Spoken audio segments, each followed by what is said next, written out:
Hey guys, Bad Bass Forest here today, and I am going to show you how I organize my tackle, and maybe show you a few tips on that.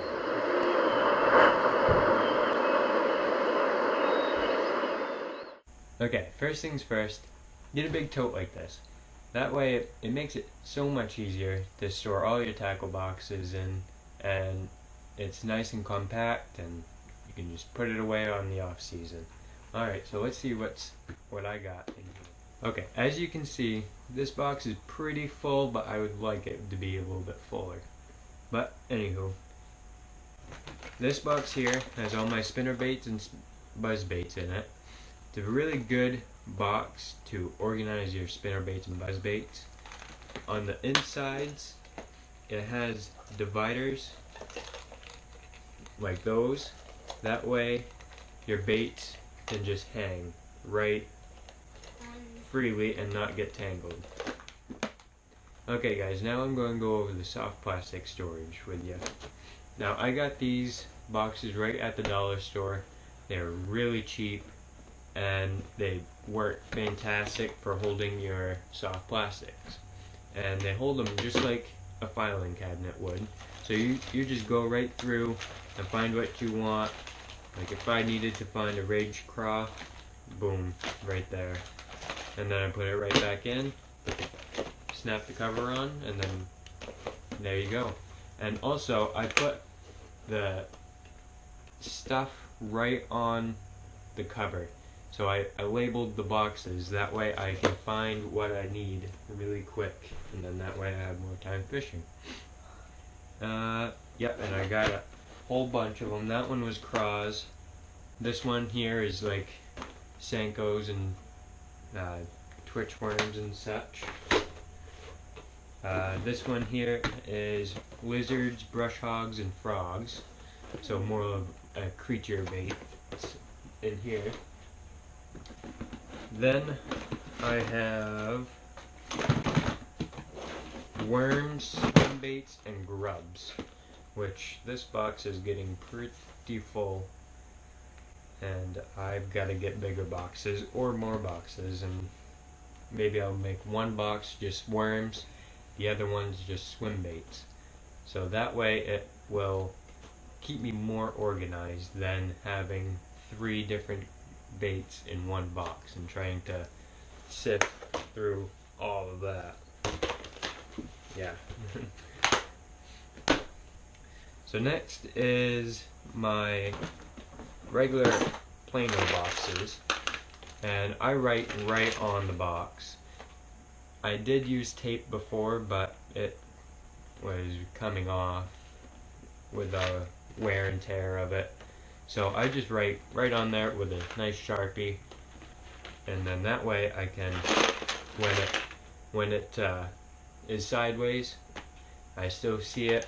I wrote it on every single side of the box. So really good, any angle you can see on what is in here. This one here is just hooks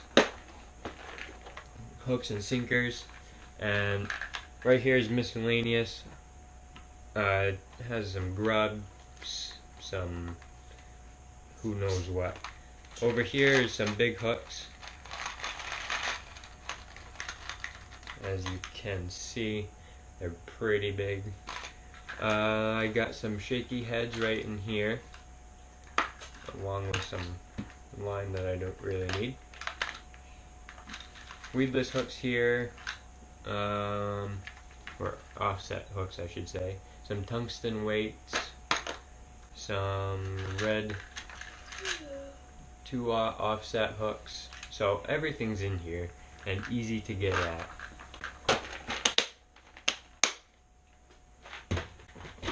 Now, this one here is all top water. So frogs, a spook, jitterbug, another frog, and a hula popper, and those are pretty much it that I have in my top water. I would like to get more frogs, but as again, I did write everywhere on the box that it is a top water box. That way I can just go right in, find what I need. Now this one here is my jigs, or pretty much anything with a skirt I put in here besides spinner baits, because obviously those don't fit. Yeah, so right here I got a chatterbait that I actually got out of a mystery tackle box. So this row here is chatterbaits. I try to organize it by color also. So I would put all of the white ones together, all the green and bait fish color, like this one here.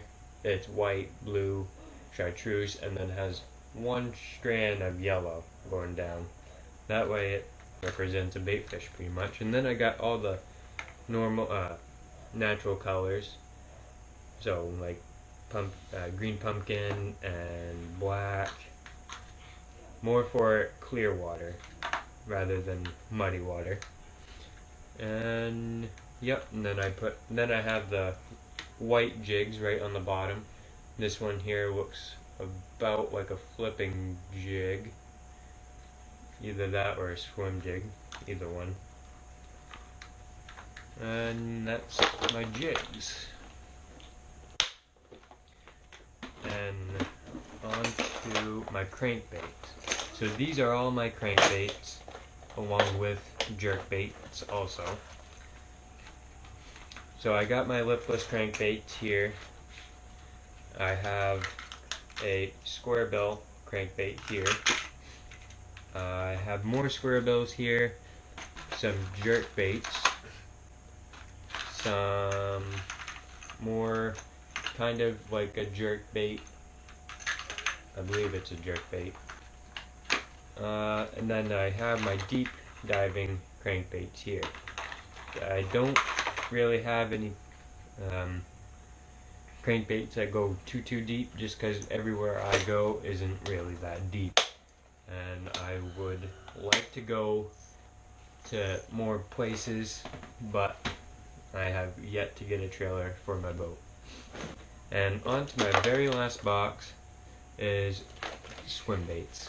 And I'm not big on swim baits, but they are fun to fish, and they are mostly plastic swim baits, so soft plastics with a jig head and an open hook.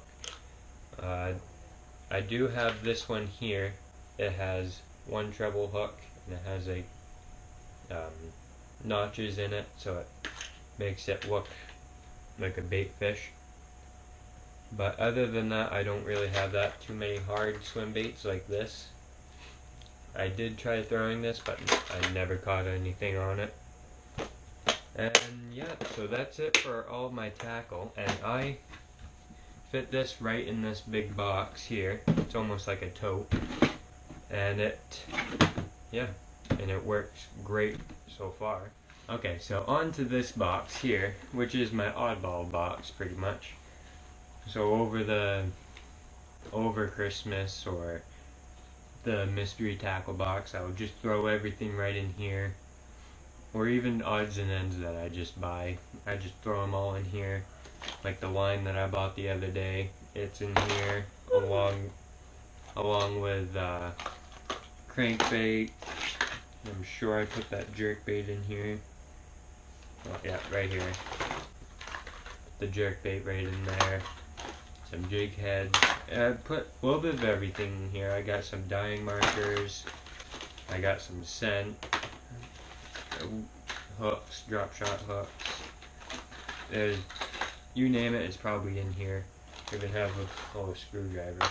Now, I usually do this at the beginning of the year or during the winter. I go through this and I put them all in my boxes like these. That way, next year or next Christmas or winter, when I buy stuff, I just throw it back in here and it doesn't get too cluttered. And that way it keeps me organized, and this isn't everywhere, and it's just kept in this box. Okay guys, now onto this box. in this box here, I keep my line and reels. And over the winter, or just when the lake freezes over, I take all my reels off my fishing poles and I put them right in here. And I usually grease them up over the winter. That way they stay working good.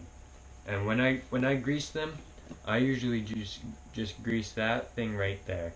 That little bar where the eyelet keeps going back and forth. I usually grease that, and on the sides of each spool where most of the bearings are.